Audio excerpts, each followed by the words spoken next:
جوان ان کے لیے سورہ فاتحہ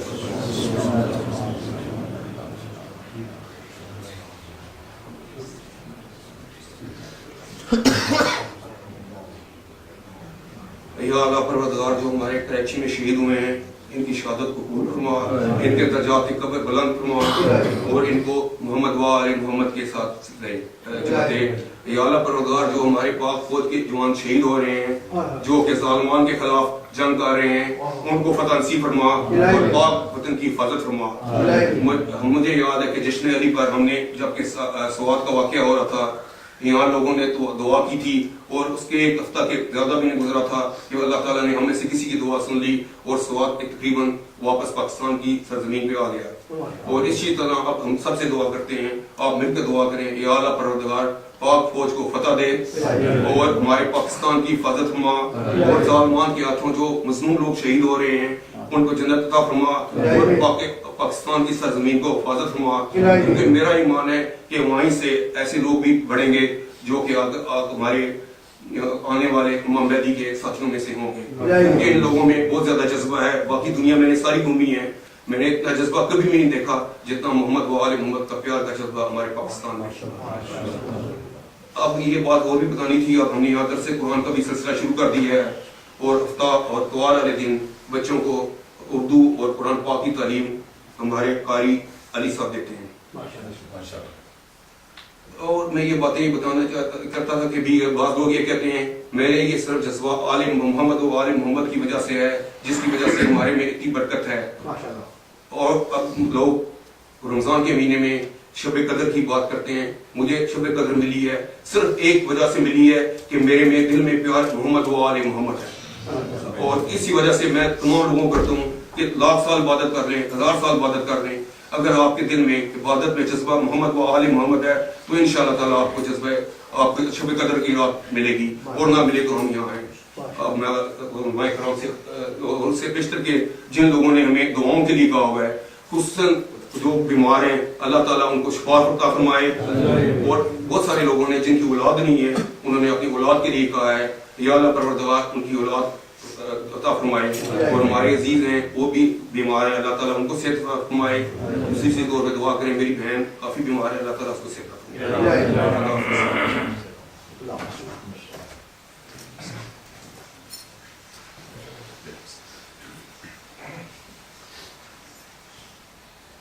ماشاءاللہ ہم جس کو خوش قسمتی سمجھتے ہیں کہ ایسی جگہ پر بیٹھے ہیں جو اس روئے عرض پر صدقہ محمد و آل محمد بنی ہے۔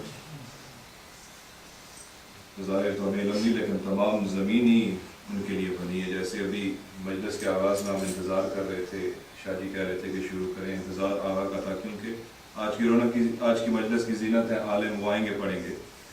تو میرا تو ایمان یہ ہے کہ دنیا اللہ نے سجائی اس لیے تھی کہ کسی نے آنا تھا، جب وہ آئے اسلام کی روشنی لے کے، دنیا کے لیے تو ہم آئے ہیں اور ہم بھی دنیا کا حصہ، ہم بھی اسی لیے آئے ہیں۔ اگر نہیں کر رہے تو امانت میں خیانت کرتے ہیں، امانت داری بہت اچھی چیز ہوتی ہے۔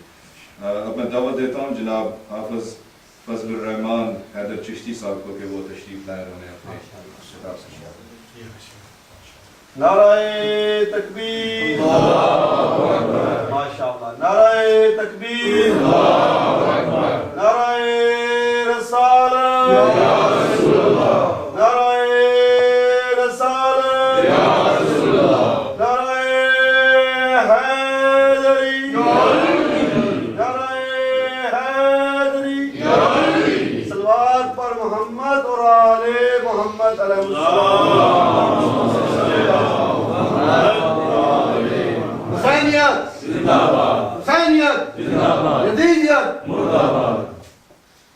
آواز بلند تر صلوات، اللہم صلی علی محمد وآل محمد۔ الحمدللہ الحمدللہ وکفی والصلاة والسلام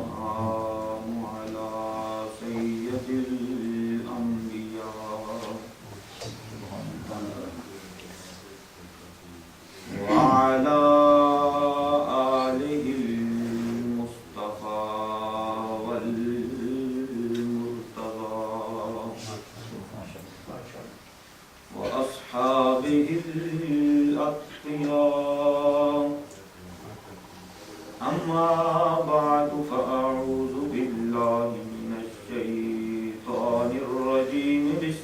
الله الرحمن الرحيم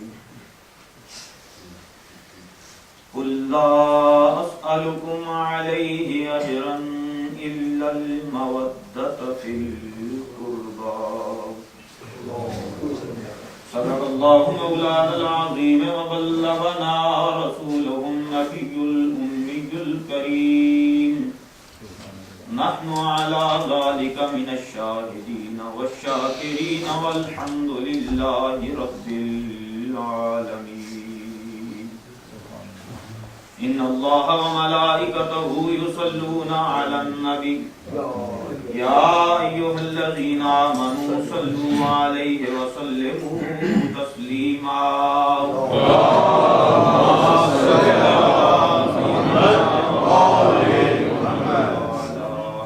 محمد وبارك وسلم وصل عليه.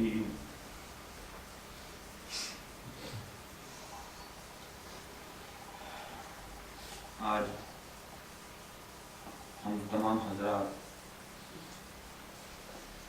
جس عظیم ترین محفل میں حاضر ہوئے ہیں، سرکار کی حدیث مبارکہ کے مفہوم کے مطابق جتنی نیکیاں ہم یہاں سے لے کے جائیں گے تمام کی تمام جمع ہو کے سرکار سید طارق حسین شاہ صاحب کو ملیں گی. کیوں؟ کہ انہوں نے ہمارے لیے یہ نیکیاں اکٹھا کرنے کا سامان بنایا. اپنے گھر میں محفل آل محمد سجا کر ہمیں نیکیاں خریدنے کی، نیکیاں حاصل کرنے کی توفیق عطا کی. اور میں یہ دعا کرتا ہوں کہ اللہ تعالی محمد والے محمد کے اس آستانے کو آباد رکھے. اور یقیناً یہ بات بھی شاہ جی میری اس بات سے اتفاق بھی کریں گے کہ سرکار دو عالم صلی اللہ علیہ وآلہ وسلم سے یہ کہ سرکار کے قول کے مطابق جہاں میں جتنا بھی رزق تقسیم ہوتا ہے آل نبی کے صدقے میں تقسیم ہوتا ہے. اور اگر آل نبی کے صدقے میں ملنے والا رزق میرا ایمان یہ کہتا ہے کہ اسے کبھی فنا نہیں. میرا ایمان یہ کہتا ہے کہ وہ کبھی فنا نہیں ہوگا. کیوں؟ کہ اس کی بنیاد مضبوط ہے. ہمیشہ اگر ہم کوئی مکان بنائیں، کوئی شے بھی اگر کوئی کاروبار شروع کرے تو یہاں کے رول کے مطابق کاروبار شروع کرنے سے پہلے پورے جتنے بھی قوانین ہیں، جتنے بھی یہاں کے ہمارے لیے لا ہیں، اگر ہم ان کو پورا کریں گے تو کبھی بھی ہمارا کاروبار گورنمنٹ ہم سے چھین نہیں سکتی. کیوں؟ اس کی بنیاد مضبوط. اور اس آستانے کی بنیاد مضبوط ہے. میرا ایمان ہے کہ اس آستانے میں بھی کبھی کمی نہیں آئے گی بلکہ ہمیشہ ترقی ہوتی رہے. اور ایک بات جو کہ قبلہ شاہ جی نے یہ فرمایا کہ ہم نے یہ ثابت کیا ہے کہ ہم اہل سنت اور اہل تشیع اکٹھے مل کر امام پاک کا ذکر کر سکتے ہیں. ایک اتنا میں آپ صاحب میں نام تو واقف نہیں ہوں، اتنا میں عرض کروں گا کہ آپ نے کہا کہ اہل سنت اور اہل تشیع میں فرق صرف حب محمد و آل محمد ہے. نہیں، میں نے ایسا نہیں کہا. میں نے کہا میں سمجھنے میں غلطی ہو. نہیں، میں نے کہا میں اہل سنت اور اہل شیعہ نہیں کہوں گا. میں کہوں گا تقسیم دو کی ہے انسانیت کی، حب آل محمد اور غیر حب. میرے سمجھنے میں غلطی ہو. حقیقت حال یہ ہے کہ گروپ جو ہے وہ بنتے آ رہے ہیں، بنتے رہیں گے. کیوں؟ کہ سرکار نے فرمایا تھا کہ فرقے بنتے.